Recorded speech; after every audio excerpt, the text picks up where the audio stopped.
The year is 1932. The world is in turmoil.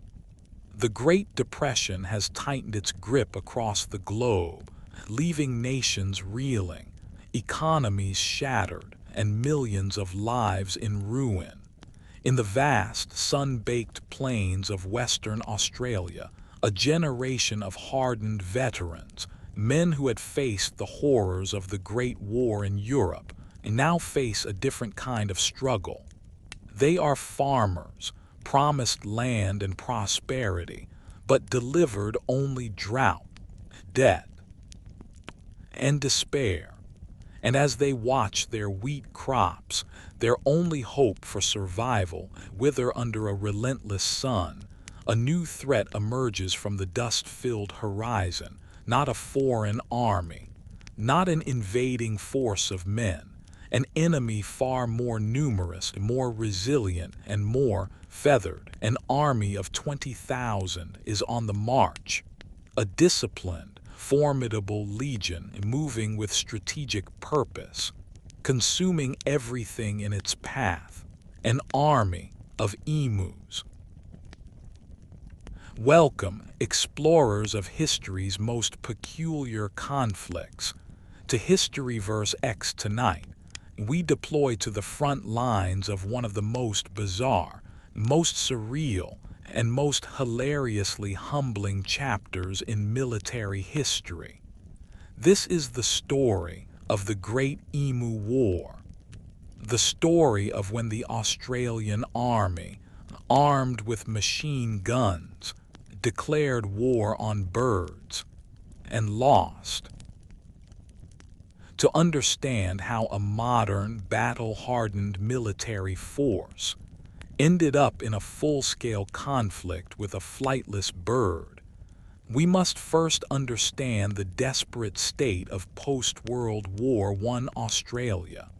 Thousands of Australian veterans had been encouraged by the government to become wheat farmers in the marginal lands of Western Australia through soldier settlement schemes. These were tough men, survivors of Gallipoli and the Western Front. They knew hardship. But farming this unforgiving land was a war of a different sort. The global economic collapse had sent wheat prices plummeting. The government's promised subsidies failed to materialize, leaving these former heroes deeply in debt and facing foreclosure. Their crops were their last stand. The difference between feeding their families and total ruin. And then, in the spring of 1932, following their annual breeding season, the emus began their migration. Normally, their journey to the coast for food and water was a natural spectacle. But this year, the newly established sprawling farmlands, with their irrigated crops and access to water, represented an irresistible oasis. A staggering 20,000 emus descended upon the farmlands of the Campion district. They were not gentle grazers. An emu, a large, powerful bird standing up to 6 feet tall, can consume a significant amount of grain. But the real damage came from their sheer destructive force. They would charge through fences, flattening them. What they didn't eat, they trampled. The vast openings they created in the fences also gave free passage to another pest, rabbits, which followed in their wake, compounding the devastation. The farmers were at their breaking point. They watched their life's work being devoured and destroyed before their very eyes. A delegation of these soldier settlers approached the Australian government with a desperate and highly unusual request. They knew the emus were tough. They had tried shooting them with their own rifles, but the birds were surprisingly resilient, capable of absorbing multiple bullets and continuing to run at speeds of up to 30 miles per hour. It was an inefficient, costly waste of ammunition. Their proposal: they requested the use of machine guns, specifically the Lewis gun, a reliable and deadly weapon they had become intimately familiar with in the trenches of France and Belgium. The Minister of Defense at the time, Sir George Pierce, himself a veteran, was sympathetic to their plight. The idea was framed not just as pest control, but as a form of target practice for the military, a way to keep soldiers' skills sharp. Furthermore, the operation was pitched as a public relations move, a visible demonstration that the government was taking action to help its struggling veterans. The costs, it was argued, would be minimal.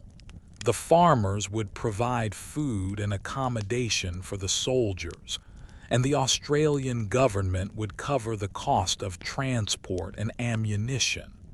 The media caught wind of the plan, and a cinematographer from Fox Movietone was even dispatched to capture what was expected to be a glorious, if slightly unusual, victory for man over beast. And so, in late October 1932, the Emu War was officially sanctioned. Major G.P.W. Meredith of the Royal Australian Artillery's 7th Heavy Battery was given command of the operation. His forces consisted of himself, Sergeant S. McMurray, and Gunner J. O'Halloran, a three-man army. Their arsenal: 2 Lewis machine guns and 10,000 rounds of ammunition. Their mission: to engage and neutralize the emu horde and provide the farmers with 100 emu skins, whose feathers, it was hoped, could be used for hats for the Australian light horsemen. The stage was set for a military operation unlike any other. On November 2, 1932, Major Meredith and his troops arrived in the Campion district. The war was about to begin. They immediately sighted a flock of about 50 emus, a perfect first target. The local settlers, acting as beaters, attempted to herd the birds into an ambush towards the waiting machine gun. The soldiers set up their Lewis gun, loaded a drum magazine, and waited. But the emus were not simple-minded birds. They proved to be surprisingly difficult to herd. Instead of clustering together as a convenient target, they split into smaller groups, running erratically. When the gun finally opened fire, its deafening chatter echoing across the plains, the birds scattered in all directions. The range was too great, the targets too unpredictable. A few birds fell, but the vast majority escaped unscathed. The result of this first glorious engagement: a handful of dead emus and a great deal of wasted ammunition. Major Meredith, a professional soldier, was beginning to realize his enemy was more formidable than he had anticipated. 2 days later, on November 4th, Meredith planned a new strategy. He had received intelligence that a large flock, estimated at over 1,000 emus, had been spotted near a local dam. This was his chance for a decisive victory. He and his men carefully set up their machine gun in a concealed position, overlooking the approaching flock. This time, there would be no mistakes. They would wait until the birds were at point-blank range, ensuring maximum carnage. The emus, oblivious, advanced towards the water. Closer and closer they came. The soldiers held their fire, their fingers tense on the trigger. The moment was perfect. The Lewis gun roared to life. But in that instant, disaster struck. After firing just a dozen rounds, the gun jammed. By the time Gunner O'Halloran cleared the stoppage, the element of surprise was gone. The emu flock, alerted by the initial burst of fire, had instantly scattered, melting back into the bushland like seasoned guerrilla fighters. The official report for the day's battle: a paltry 12 emus killed. Major Meredith was reported to be growing increasingly frustrated, and perhaps a little impressed. He noted in his reports the birds' almost supernatural ability to survive. He wrote, quote, "If we had a military division with the bullet-carrying capacity of these birds, it would face any army in the world. They can face machine guns with the invulnerability of tanks." He also observed their uncanny tactics. It seemed that each small group of emus had a leader, a large black-plumed bird that would stand over 6 feet high, keeping watch while its comrades engaged in their destructive foraging. At the first sign of danger, this leader would give a signal, and the entire group would scatter, but never in panic. They would simply disappear. The Australian army was not fighting a disorganized mob. They were fighting, as Meredith described them, an army of feathered Zulus. The campaign continued for several more days, with similar frustrating results.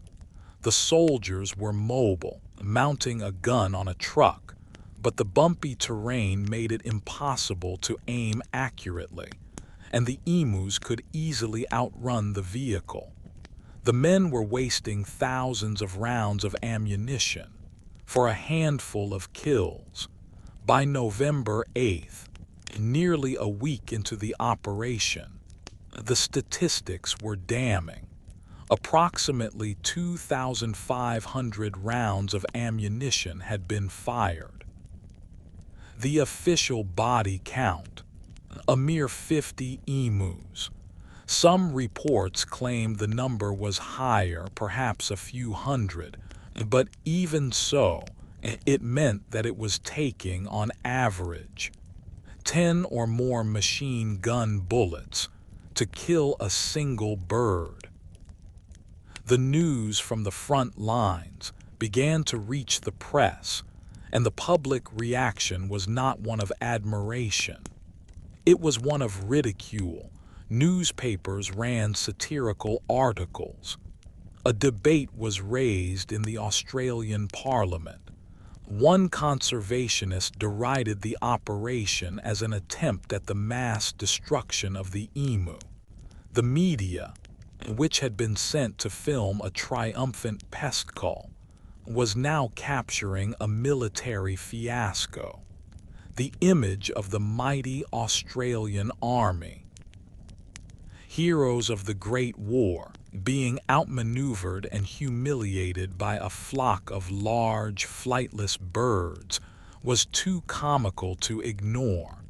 On November 8th, facing mounting public pressure and a distinct lack of success, the Minister of Defense ordered a withdrawal. The Great Emu War had ended. The soldiers were recalled. The Emus had won.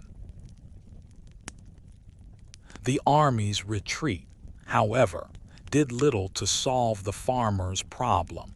In fact, the Emus, emboldened by their victory, continued their raids with renewed vigor. The farmers, once again desperate, renewed their pleas for military assistance. The Premier of Western Australia, James Mitchell, lent his strong support for a renewal of the war. Despite the previous ridicule, Major Meredith was once again dispatched to the field on November 13, 1932. But this time, things were different. Meredith returned to the field a changed commander. He had learned from his previous encounters. He now had a grudging respect for his enemy's tactics. He abandoned the strategy of large-scale ambushes, which the Emus had proven too clever to fall for. Instead, he adopted a more irregular, guerrilla-style approach, focusing on smaller flocks and more surprise attacks. This second phase of the war was more successful from a military perspective. The kill rate improved significantly. In his reports, Meredith claimed approximately 986 kills from 9,860 rounds of ammunition, a much more respectable, if still slightly alarming, ratio of about 10 rounds per kill. He also claimed that a further 2,500 birds, wounded by the gunfire, had later died from their injuries. The second campaign officially concluded on December 10th. While Meredith considered it a success, the broader problem remained. The emu population was vast, and even with these losses, their numbers were barely dented. The core issue of crop devastation had not been solved. In the aftermath of the Great Emu War, the farmers again requested military assistance in 1934, 1943, and 1948.